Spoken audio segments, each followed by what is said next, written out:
Hey guys, today we're going to show you how to use some of our larger impression shot plates. We get this question a lot as on our social media, like how people can use these larger impressions and ways to make it easier. So today we're going to show you. So I always recommend people use fine silver when using these larger impressions, and I just buy it in shot. This was actually something I bought from Grim Metals. It wasn't given to us, we just bought it.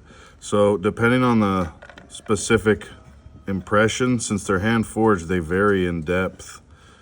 Usually what I'll do is I will just dig out a little piece of wood. As you can see, I kind of dug out a little hole to hold these things all together. And then this is what I'll usually use to kind of make the general shape of what I'm trying to get. And just like making any other shot, you just melt your silver.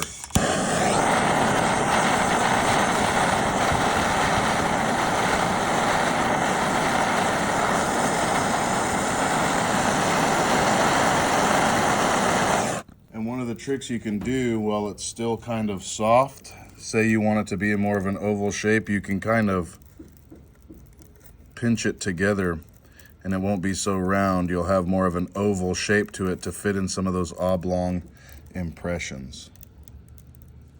I'll move it over here so you guys can see it. Instead of being just perfectly round, I've kind of squeezed it with a pair of pliers to make it more obtuse, I think is the word for it, but a little more stretched out.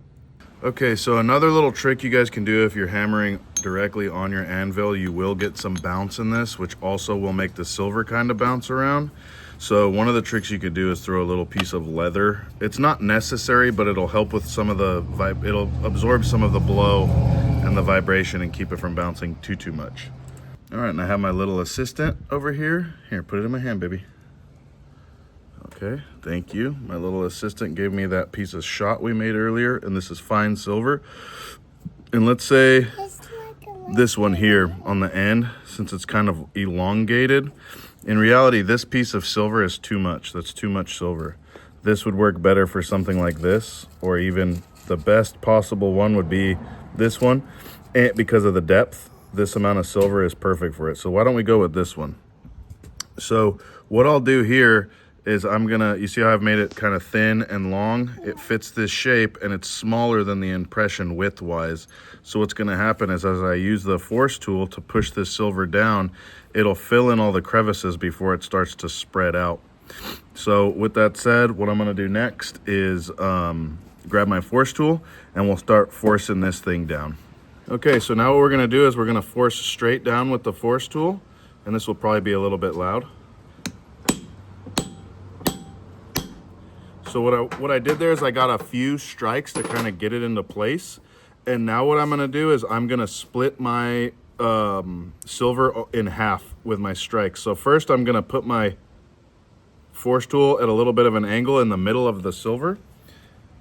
And then I'm gonna force it a little bit down. And then I'm gonna do the same thing right here, coming to the top. And now I'm going to go over the entire piece. At this point, you're gonna start getting it work hardened. So even though it's fine silver, what I always recommend doing is annealing halfway through. So we'll do that and we'll come right back to forcing this in. All right, and then to anneal, all you're gonna do is just heat it up until it's a light glow. You don't wanna melt it or anything, and then you'll quench it in some water.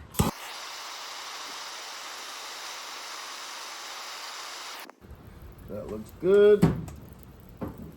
All right, so now that we've annealed, and I'm doing this upside down so you guys can kind of get a visual.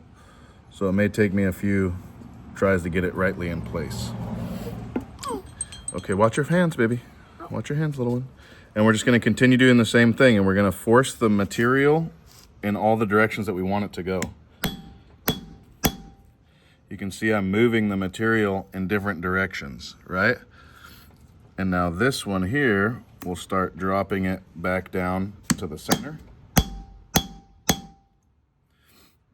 Okay, and now a little bit on this side. A little bit more right here.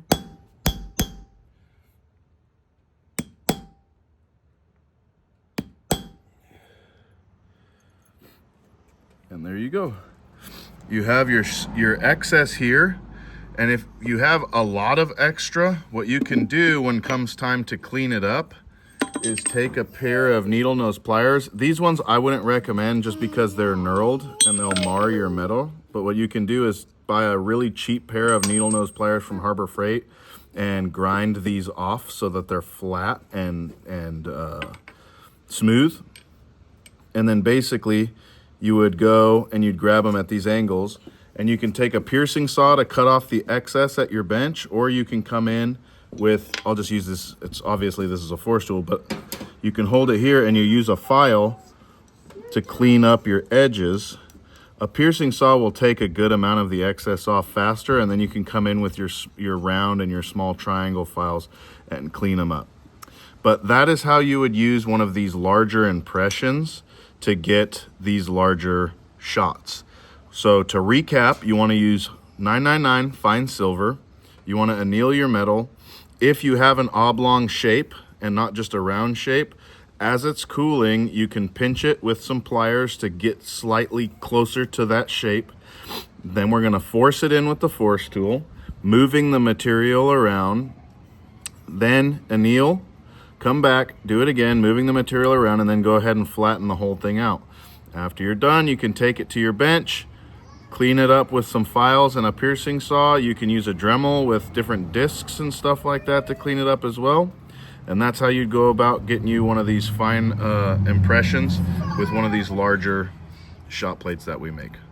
So if you guys have any more questions, feel free to send us a message and we'll answer them to the best of our abilities. Thank you so much for supporting us, and we hope you guys have a great day.